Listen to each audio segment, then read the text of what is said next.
conduct the instruments of your life. You are here to make music.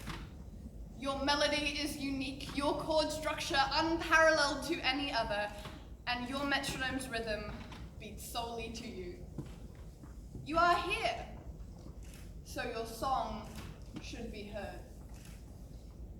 Who here has ever been interrupted in the middle of something that they were trying to say that was really important to them?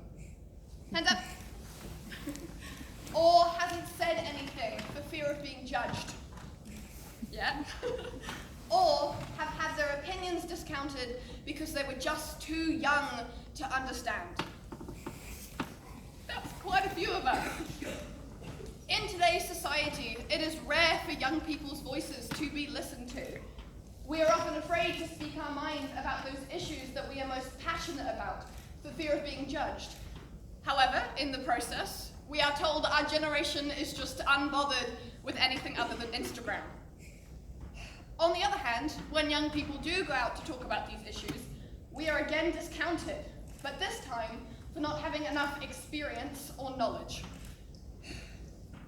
It's a lose-lose situation, and enough is enough. Now, discounting young people's opinions is not a new fad. In fact, the BBC gives us a quote that could have been written yesterday.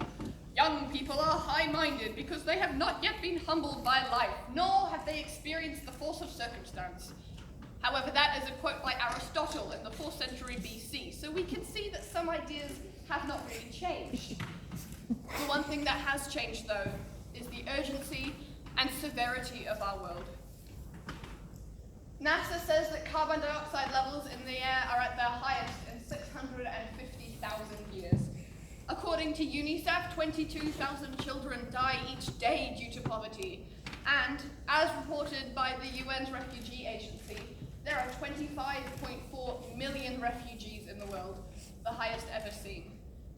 It matters that we as young people are not being heard, because in times like these, we need to be affecting change for our future.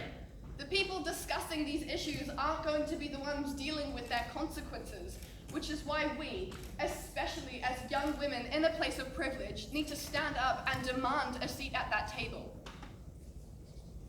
So what's stopping us from taking that seat? I believe that it is because we are waiting for our opinions to be validated instead of having the confidence of our own convictions.